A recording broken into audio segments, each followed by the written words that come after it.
අයිබෝවන් ඔයාලා සියලුම දෙනාට මම මේ වීඩියෝ එකටත් ඉතාමත් ආදරෙන් ඔයාලා සියලුම දෙනා පිළිගන්නවා. මේ වීඩියෝ එක ඕස්ට්‍රේලියාව ගැන. ඕස්ට්‍රේලියාවේ මේ ළඟදී සති දෙකකට වගේ කලින් වෙනස් වෙච්ච ආගමන විගමන නීති ගැන පොඩි අප්ඩේට් එකක් දෙන්න හිතුණා. ලංකාව ඒගොල්ලොන්ගේ ඇසෙස්මන්ට් ලෙවල් 2 ඉඳලා ලෙවල් 1 ගිහිලා තියෙනවා. ඒකේ තේරුම තමයි ඒගොල්ලෝ අපේ දිහා බලපු කෝණය කලින් බලපු කෝණයට වඩා යහපත්. ඔය විදිහට තමයි මට වඩා ඔක සරලවම තේරුම් කරලා දෙන්න පුළුවන්.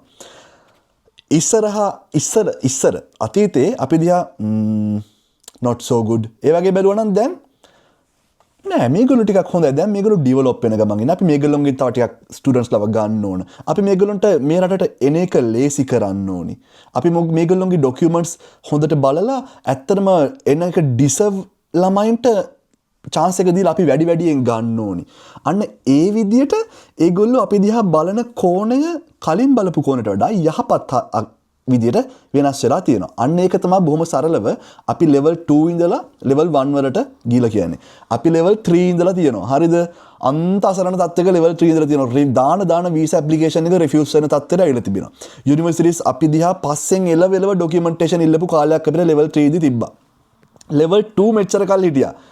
මතකයි තිනේ ඔයාලගේ සහෝදර සහෝදරයෝ යාළුවෝ ඕස්ට්‍රේලියා යන කොච්චර ඩොකියුමන්ට් කොච්චර ටැක්ස් ඩොකියුමන්ට් ඕස්ට්‍රේලියන් ෆයිල් එකකට ළමෙක් ඒජන්ට් කෙනෙක් එක එකතු වෙලා කොච්චර මහන්සි වුණාද level 2 ඉද්දි level 1 දැන් හරිද දරුත් මහන්සි වෙන දින ඔයාලා ඉතින් ඩොකියුමන්ට්ස් ටික දාපු ගමන් මට යන නෑ එහෙම නෙවෙයි ඒක අපි එහෙම එකපාරට මේ නිදහස දුන්නා කියලා මෝඩ විදියට මේ නිදහස මේ chance එක පාවිච්චි කරලා ආපහු level 2 ගිලා level 3 ගිලා එනගෙන අපේ පරම්පරාවක එකෙක්ටවත් යන්න බැරි විදියට මේ දොරවල් වහගන්න එපා. ඔයාලා පහුගිය අවුරුදු දෙක තුනේ ඒජන්ට්ස්ලාත් එක්ක එකතු වෙලා මහන්සි වෙලා ලස්සනට ඩොකියුමන්ට්ස් හදලා එංගලන්තෙට ගිහිල්ලා එංගලන්තේ ඉගෙනගෙන එතන හොඳට හැසිරිලා ඔයාලා හොඳටම හිටපු නිසා තමයි ළමයිනේ ඔයාලගේ රටට ඔයාලගේ මවුරට මේ chance එක ඒගොල්ලොන්ගේ රජයෙන් දීලා තියෙන්නේ. හරිද? දැන් ආපහු මේක ලේසියට අරගෙන ඕක වණ කරගන්න එපා. යුනිවර්සිටිස් කවදාවත් ඒක කරන්න දෙන්නේ නැහැ. හොඳම උදාහරණ තමයි හැමෝම හිතුවා හරි දැන් අපිට without IELTS ආපහු යන්න පුළුවන් ඕස්ට්‍රේලියාවට. එහෙම වෙනස් කරන්නේ නැහැ ඒගොල්ලෝ. හරිද? ඒගොල්ලෝ අමාරුවෙන් මේ ගත්ත මොකද ඒගොල්ලෝ ආපහු level 2 ගියොතින් ලංකාවෙන් ගන්න පුළුවන් ප්‍රමාණය අඩු වෙලා ඒගොල්ලන්ට ලැබෙන තියෙන ආදායම අඩු වෙන්නේ. ඔක්කොම මුළු සිස්ටම් එකම කඩන් වැටෙනවානේ. ඒ නිසා අපි මේ වැඩේ චොර කරන්නේ නැතුව ලැබුණු ඒ chance එකෙන් අපි ස්මාර්ට් විදිහට වැඩ කරගන්න ඕනේ. IELTS නැතුව යුනිවර්සිටි එකකින් ඔෆර් ලෙටර් එක ඉෂුව කරාට ළමයි. හරිද? වීසා ලැබෙද්දී ඒක අනිවාර්යයෙන්ම බලපානවා. ඒකනේ තියෙන්නේ යුනිවර්සිටි එකට වඩා අඩු මාර්ක්යක් අපි මේක කරලා එන්න කියලා හයි කමිෂන් එකෙන් රෙකමන්ඩ් කරන්නේ වාට ඒකනේ. ඒ නිසා මේ වගේ දේවල් මගහරින්න නැතුව ඒව කරගමු. ෆයිනෑන්ෂල් ඩොකියුමන්ට්ස් කලින් අවුරුදු ගණන් පෙන්නන්න උනානේ. දැන් ඉස්සරහට අවුරුදු ගණන් පෙන්නන්න වෙන එකක් නෑ. මාස 6ක් විතර. හැබැයි ලස්සන ඩොකියුමන්ට්ස් ටික හදලා දාලා අපිට පෙන්නන්න පුළුවන්. අනිත් එක තමයි කලින් යුනිවර්සිටි එකෙන් CEO එක දෙන්නත් කලින් යුනිවර්සිටි වලින් ෆයිනෑන්ෂල් ඩොකියුමන්ට්ස් ඉල්ලුවා. අන්න දැන් යුනිවර්සිටි දෙක තුනක් පටන් අරන් තියෙනවා. ඉඩිත් කෝවන් වගේ ඒවා පටන් අරන් තියෙනවා.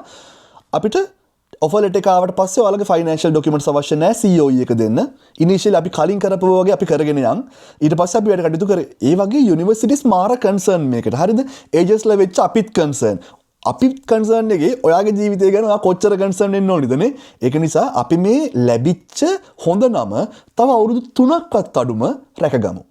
ලස්සන ඩොකියුමන්ට් ගොඩාක් ඕස්ට්‍රේලියා යන ළමයින්ට තියෙන ප්‍රශ්නේ ඒජන්ට්ස්ලා කියන දේ තේරෙන්නේ නැහැ. මොකද ඒගොල්ලොත් එක්ක ඒජන්ට්ස්ලා ගැටෙන ප්‍රමාණය අඩුයි. අනිත් එක ඒජන්ට්ස්ලා බර වචන පාවිච්චි කරනවා. එතකොට ළමයාට දැන් ෆයිනෑන්ස් ඩොකියුමන්ට් එකක් හදද්දී වුණත් අර පොතේ තියෙන විදිහට ළමයින්ට කියලා දීලා හරියන්නේ නැහැ. මේක ලංකාවනේ. මේකෙදි ළමයින්ට ඔලුවට යන විදියක් තියෙනවා. ස්ටුඩන්ට්ස්ලා මාර ස්ට්‍රෙස් එකේ ඉන්නේ. ජොබ් කරන ගමන් ඉන්නේ. අනිකුත් දහසකුත් එකක් වැඩ කරන ගමන් ඉන්නේ. එතකොට ඒගොල්ලන්ට ඔයා කියන දේ ඒජන්ට්ස්ලා කියන දේ එකපාරින්ම යන්නේ නැහැ. සිංහලෙන් කඩ කියලා දෙන්න ඕන. මම දැකපු විදිහට ඕස්ට්‍රේලියාවට ළමයින්ට තියෙන ලොකුම චැලෙන්ජ් එක තමයි ඒජන්ට් එක්ක හරි බැඳීමකින් වැඩ කටයුතු කරගෙන යන්නේ නැති නිසා ඇති වෙන අපහසුකාරී තත්ත්වයන්. අපි ඕස්ට්‍රේලියාවේ තියෙන ඕල්මෝස්ට් හැම යුනිවර්සිටියක්ම රෙප්‍රසන්ට් කරනවා. ගොඩාක් හයි එන්ඩ් ස්කූල්ස් රෙප්‍රසන්ට් කරනවා. රට ඇතුලේ මාරු වෙන්න අවශ්‍ය කට්ටියට බව අපි හෙල්ප් කරනවා. ඉතින් මුල ඉඳලා UK වගේම මුල ඉඳලා ඔයාගේ process එක ඔයාට තේරෙන විදියට සරලව කොටස් වලට කඩලා පහසුවෙන් ඇබ්සෝබ් කරගන්න පුළුවන් විදියට ඔයාගේ process එක කරගන්න අවශ්‍ය නම් මේ ඩිස්ක්‍රිප්ෂන් එකේ තියෙන අංකෙට අපිට කෝල් එකක් දෙන්න. අපි ලස්සනට ඔයාගේ ඇප්ලිකේෂන් එක ඊළඟ February ඊළඟ ජුලයි ඔය ඉන්ටෙක්ස් දෙකට අපිට ප්‍රොසෙස් කරන්න පුළුවන්. ඒක නිසා විස්තර කතා කරගන්නත් එක්ක ඔයාගේ ප්‍රොෆයිල් එකට යන්න පුළුවන්ද මේ ප්‍රොෆයිල් එක ඇසෙස් කරගන්නත් එක්ක මේ ඩිස්ක්‍රිප්ෂන් එකේ තියෙන අංකයට අපිට කෝල් එකක් දෙන්න අපි කතා කරලා බලමු ඔයාලට තියෙන ඔප්ෂන්ස් මොනවද කියලා. එහෙනම් ඔයාලා සියලුම දෙනාට මේ වීඩියෝ එක බලනකොට ගොඩාක් ස්තුතියි. අපිව ෆලෝ කරන්න, කමෙන්ට් ප්‍රශ්න ඩවුට්ස් තියෙනවා කමෙන්ට් සෙක්ෂන් එකේ කමෙන්ට් කරන්න මම ඔයාලට ඒවට උදව් කරන්නම්. එහෙනම් බොහොම ස්තුතියි ඔයාලට. අයබෝවන්.